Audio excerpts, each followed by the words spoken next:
Guys, we need to talk about PlayStation. Yes, I know. You're probably like, what? Another PlayStation? Is that what you talk about? Jesus. It's not like you make other videos talking about other topics on other channels and have live streams to talk about other topics all the time, every single night at 9 p.m. Eastern. Anyway, guys, PlayStation.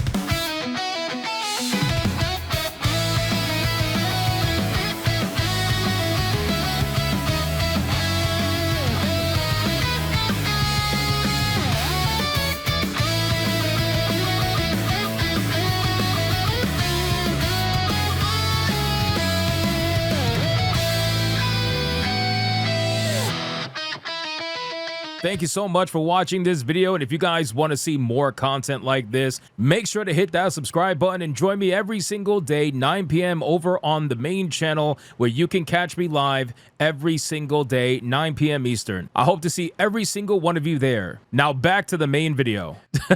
So PlayStation, a couple of analysts have come out and made some comments regarding PlayStation and what they're essentially, gonna end up doing, and they crunched some numbers.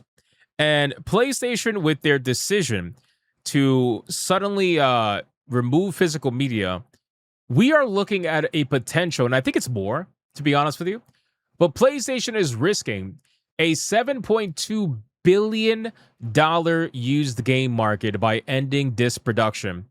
And according to the analysts, brick and mortar game retailers are going to be doomed. Now, here's the thing. We've talked about this being one of the end game plans, and realistically, this is not just an end game plan for Sony. This is an end game plan for a lot of these console companies, because realistically, I think that's what they want. If you can tell Nintendo, PlayStation, or Xbox there is a way to force people to have to buy through them when it comes to used products, I think they would lose their mind. I think they would honestly just lose their mind. This is something that they have wanted for the longest time, and PlayStation is going for their shot. They're going for their shot with this upcoming platform with the PlayStation 6. So I want to go over this information today in this particular segment and see what exactly this actually divulges, and to also remind people that the anger has not calmed down. You know, I don't know if you guys realized, but there was a brand new PlayStation, or it's not really PlayStation, but there was a brand new Resident Evil trailer that has been completely flooded. We're talking about the movie. All right, the movie that most people are not even that interested in to begin with.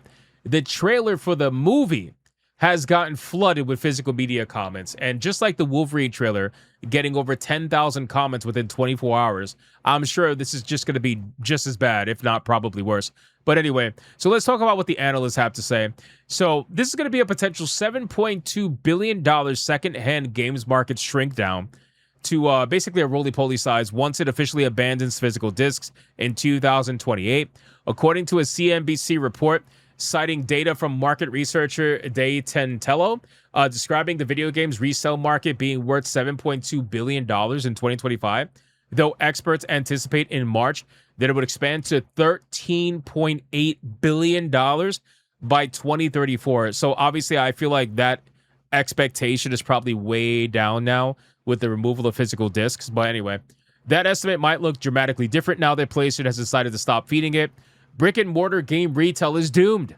Wedbush Securities Managing Director of Strategic Planning Michael Patchner said to CNBC definitively, he explains that at least 1/3 of sold games are used, 1/3, and that these sales help fuel new game purchases too. Fewer discs from PlayStation lead to fewer opportunities to purchase games in general, whether new or old. So here's the thing. This is going to be a situation where it's pretty obvious how bad this is going to hurt people, right? Not everybody can afford a brand new game every single time at full price, right? Just like not everybody can afford a brand new car at full price every single time. There's a reason why the used market exists on cars, and there's also a reason why the used market exists on physical discs, right? There's a reason why the used market exists on everything, right? There's a reason why thrift stores are a thing. There's a reason why affordability in multiple different ways is a thing. What PlayStation is essentially trying to do is they're trying to eliminate that used market for their own product. And they're trying to do that because they're so fucking greedy that they want to eliminate it so they can keep the money for themselves. And they think that people are just magically going to want to go from paying $20 to $70 full price for a video game. Now, some people might do that depending on whether or not, they're very into the particular game that they're trying to buy. But how messed up is it that the company is trying to desperately control the market that much that they're willing to screw you over and take it away from you in order to kind of basically force your hand and see if you're going to pull the trigger? You know, the used market exists for everything for a reason. I can't say that enough. And I think it's insane for them to do this. But anyway, let's continue. We'll talk about it some more. Morningstar Equity Research Director Kazunori Ito likewise imagines the secondhand games market will keep shrinking and eventually disappear once Sony makes a transition to digital only. PC games are already there with the help of major online shops like Steam, Epic, and GOG. While the Xbox technically hasn't renounced game discs yet, it apparently is headed that way and is practicing by testing a feature that digitizes entire disc collections. Now, I think this is really bad representation of the overall PC situation because, yes, PC is digital only. We know that. But ownership on PC is an entirely different conversation than ownership on PlayStation. On PlayStation, you literally own zero. You own nothing. You don't even have the ability to even try to own anything on PlayStation. That's how it is these days. If you buy something, especially digital, it is a license only. There is no way that you could ever potentially own that. On PC, regardless of where you buy it from, there is a way for you to own those games, and I'm sure you could figure out what that is. Let's get some pirate comments in the video and in the chat. But you know what I'm saying? Like, there is a way, and honestly, I don't think it's fair to put GOG up here. I don't think it's fair to put them there at all. Because GOG, listen, they literally, like, you buy the game there, you own it. Right? You buy it, you own it. Even California, with their legal terms that Steam had to abide by, right? Remember when California changed their legal terms around digital ownership? Steam had to update their terms of service to essentially reflect that because of the DRM and whatnot. GOG didn't have to do that. I don't know if you guys are aware of that.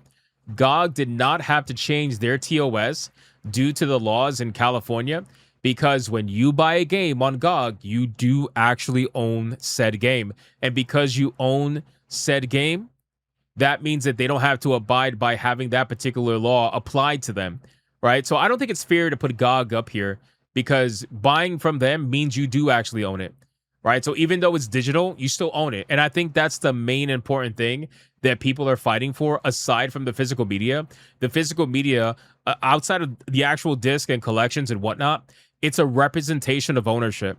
That's what it is. And that's what people are really fighting for here because they know your plan, right? They like, you can't, the issue is that people who play on PlayStation, they know the company and they know that the moment physical media goes away, they're completely locked, right? And they know your plan. You think they might be stupid, you think they might be ignorant to it, but they know what you're trying to do. And that's why they feel so uncomfortable giving you that level of, I guess, trust, because it really comes down to trust. It comes down to your trust in the company handling your account. Who are you going to trust more? Are you going to trust Steam less than PlayStation? Are you going to trust GOG less than PlayStation? Epic Games, you might have a point. To be fair, I'm just being fair. Epic Games, you might have a point, but Steam and GOG compared to PlayStation, it's not even, we're not even in the same realm. We're not even in the same universe in terms of customer support and them handling your account. It is not even close to being the same, right? So just like with the used car scene, you need people buying new cars in order for there to be a used car market, right? And used car markets, well, that eventually may lead to a new car sale. And how does that happen? By somebody being able to trade something they own and getting a tangible amount for it that they can utilize towards the purchase of a new vehicle. Same thing with new video games. A lot of the times people trade in used video games of games they don't want to keep anymore or games they don't have a use for anymore, and they end up using that credit and using that money to buy, something new or whatever the case. Or maybe they buy other used games. It doesn't matter, but at least they have the ability to do that. They're going to completely lose that option once PlayStation goes down the rabbit hole that they want to go down, and they want to drag everybody else down with them, right? So with all that being said, let's go over to a specific statement that was made by the Ubisoft CEO, because it was only a matter of time, all right? I remember saying during some of my first PlayStation videos, I was like, dude, Ubisoft must be getting so freaking hard over this. They must love the idea of digital only because Ubisoft, they're literally the ones that started Stop Killing Games. They started Stop Killing Games by taking away the crew from people that bought it, and people got so mad that they actually did something about it. And now it is in two different sections of legislature, two different places in the UK and the US and California. People got mad about it and they decided to do something about it. PlayStation isn't exactly quite there yet. People are mad, but they haven't decided to do something about it other than just to walk away. And I think that's worse. I honestly think that's worse. When people reach the level of apathy where they're like, you know what? I don't even care anymore. I'm going to move on. We were just talking about in the chat before, multiple people buying PCs, moving on from PlayStation, growing their PC platform now, enjoying the open-endedness of it. People moving on is much worse for your business than people getting mad and wanting change. Because if they want change from your platform, that means they still love your platform and they want to use it, but you're doing something that's so egregious that you're forcing their hand to decide whether or not they want to stay with you or not. The only way people get mad is if they actually cared in the first place. If they didn't care in the first place, they wouldn't get mad. They'd just walk away. That's really what it would be. They would just walk away and that would be it. So Ubisoft CEO says that ditching physical games helped PC gaming. Oh my God, brother. Oh my fucking God. Anyway, and PlayStation ending disc won't disturb the industry much anyway. Okay. So first and foremost, oh my God, bro. First and foremost, ditching physical media on PC is not what helped PC gaming, and it's not what grew PC gaming. The one and only thing that grew PC gaming to the level that it is now is the openness of the platform. That is the only thing that attributed to the growth of the platform as the PC platform. That is the only thing. It's got fuck all to do with removing physical media. It's got to do with the fact that people, as they started playing on consoles, they wanted more options. They wanted to play on better performing hardware. They wanted to play with better graphics. They wanted to play with whatever. Like, you know, everybody knows the PC platform is the one with the most options. It is the most open-ended platform. You can play at low settings. You can play at mid settings. You can play at high settings. It all depends on how far you want to go with your build, right? And that's why it's a more personalized experience. With the console experience, it's the same as everybody else. You're all basically, you're communists. You're all living the same life, doing the same thing. Some people are not going to like the fact that I said communist, but I don't give a fuck. You're all living the same life. You get what I'm trying to say. With the PC platform, though, it is more centralized to the person and their build. It is more centralized to what you want to do. It's more centralized to how far you want to go for your particular build. And not only that, then you open up the idea of mods, right? Mods play a huge factor for a lot of people. So you don't really have that much of a modding scene on the console platform. You just don't, right? But on the PC platform, it's insane. Like, play a Bethesda game. You playing a Bethesda game, that same game might be completely different from somebody else's experience with that same exact game, all because they want to install like 500 mods or 1,000 mods or something along those lines. It'll change the game completely. So anyway, I think that's insane to try to say that ditching physical media helped the PC market, because it has fuck all to do with that, right? Steam being as good as it was back in the day and growing to where it is now is because they helped essentially make the PC market what it was and how open it was. And even now, they don't want to lock people down. They've said it many times over. They don't want to force you to buy a Steam machine. They don't want to force you to use their services. They don't want to force you to do anything. It's all about choice. You know, GOG is growing now. I love it. This is great. It's all about choice. Choice is what made the PC platform as big as it is now, where it's bigger than all the consoles. So anyway, a digital-only feature could bring console prices down, Ubisoft CEO expects. If you think, oh my God, bro, this is why you should get removed from Ubisoft. You're a fucking retard. If you really think that people are stupid enough to believe that going all digital is going to somehow bring down the prices of consoles, you're an idiot. You're an idiot. It's a complete lie. Consoles are going up right now, including the digital-only versions of the consoles. Because if this was to be believed, then the console's digital version would be going down in price or staying the same. It wouldn't be going up. Only the physical version will go up. But then you're going to be like, oh, my tariffs, so my this, but that. Shut the fuck. The tariffs don't even exist anymore. It got thrown out in court. I still don't even know why. On top of the fact that they just wanted to raise the price. They've raised the price, what, like 3 times now? There's a 4th time coming, guaranteed. Before this particular generation is done, there's a 4th time coming, 100%. But you are delusional if you think that they're going to lower the price. All it means, Mr. Ubisoft CEO, is that now that high price is going to be the same all across the board. So right now, the digital version of the PlayStation 5 is cheaper. Guess what's going to happen when there's no physical version? That digital version for the PlayStation 6 is going to be the only version. And that only version is going to be the same price as if there was a physical version of the PlayStation 6. It's going to be the same price. High as fuck, guaranteed, with no reduction in price whatsoever. They've already said that it costs about $1,000 to make the PlayStation 6 as it is right now. What do you think is going to happen 2 years from now when the console eventually releases? Come on, bro. Are we even thinking at this point? This guy needs to leave Ubisoft. There's nothing else I can really say. This guy needs to leave Ubisoft. One caller, this was on an investor's call, by the way. One caller asked about how Ubisoft felt about Sony's decision and if it has any worries about its direct or indirect effects, such as the end of the used games market, which can enable gamers to pawn games and use those funds to buy new games. You know, what's going to happen is people are going to pirate video games. So, Mr. Ubisoft, Mr. Gamers, listen, they said that gamers have to be comfortable not owning their video games. All right, that was an executive over at Ubisoft that said that. It was a very famous thing that they said, and they got so much backlash for it. And now PlayStation is actively doing that exact thing. They're going to make you comfortable not owning your video games on their platform. So this is a dream. This is a dream moment for Ubisoft. They've been dying for this.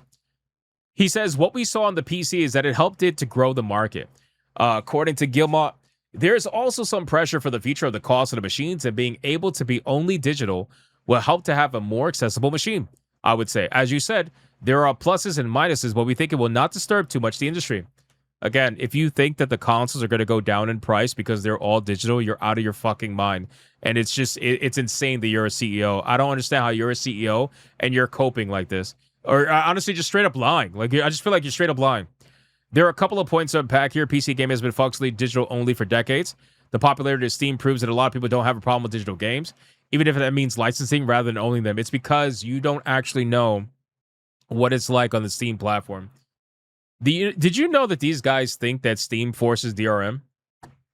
Did you guys know that are watching this video and watching the stream right now? These guys think that Steam forces DRM. And the best thing and the funniest thing about all this is that Steam does not force DRM. Their DRM is an elective for the people that upload their games to their platform. They could choose to utilize Steam DRM for all the benefits that Steam DRM has and the utilization that Steam DRM has. But if the publisher or whatever wants to upload their video game to Steam without the Steam DRM, they can actually do so. Why do you think there are some video games that are available on Steam right now that don't have DRM? Just like with GOG. It's because it's not forced by Steam. It's the publishers choosing to utilize the DRM themselves. So again, and again, there are ways to own the games, okay? We all know that. We all know that. I'm not gonna say it, but throw up the flag emojis. But in any case, some people still have it in their mind that they think it's like forced. If you want to know what forced DRM looks like, let's go to PlayStation. Because PlayStation this year, I believe in April, all right, PlayStation enacted forced DRM, meaning PlayStation enacted DRM on all video games that are uploaded to their platforms, which essentially means that even the small indie video games that are uploaded to their platforms has PlayStation DRM forced on it, because they don't want to make it a situation where there is no forced DRM. They actually force DRM on every single video game uploaded to the platform now since April of 2026. If I remember correctly. I believe it was April. Don't quote me on that, but I know it was this year, earlier this year. And when that story broke, it was massive.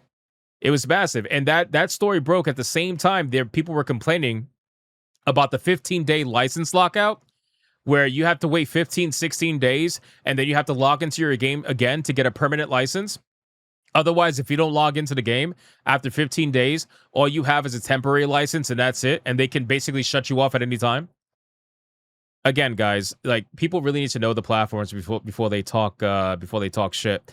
Anyway, however, other storefronts are also available on PC, whereas PlayStation only has the PlayStation Store. Additionally, Steam isn't built for any one hardware specification. It won't up and vanish alongside aging, unsupported hardware the way that PS3 and PS Vita stores will soon enough. And even if it did, we'd still have the likes of GOG, and as general use machines, computers make it much easier to back up and preserve games. So in digital game debates, PC and console aren't perfectly equal. They're not even close. We're not even in the same universe of being equal when it comes to ownership of digital media, which is why PC gamers are okay with having a digital library, because they know that at the end of the day, they can own it if they really wanted to. Whether upfront or not upfront, they can own it one way or another, right? With the console platforms, you don't get that luxury. You don't get that ability. Not only do you have forced DRM, you can't actually own anything, but you have to pay them to even play online when you already pay your internet service provider to play online. So you got to pay them twice in order to do something as basic as being able to play online video games. So anyway, guys, this whole situation with Ubisoft just proves to me that executives in the gaming industry, they all have the same exact mindset, and they all desperately want this to happen. They might be laying low, they might be trying to stay quiet, they might be trying to like let PlayStation take the heat of it, right? But realistically, this is their dream, dude. Like, this is what they want, and this is what they're aiming for, and they're going to continue aiming for it. They're going to continue aiming for it, you know? So that's basically it, boys. That's the situation that's going on with the good old PlayStation, and seeing Ubisoft comment like this just tells me everything I need to know about where this fucking industry is going, and it just makes me prouder and prouder to be a PC gamer, realistically. That's all I could say.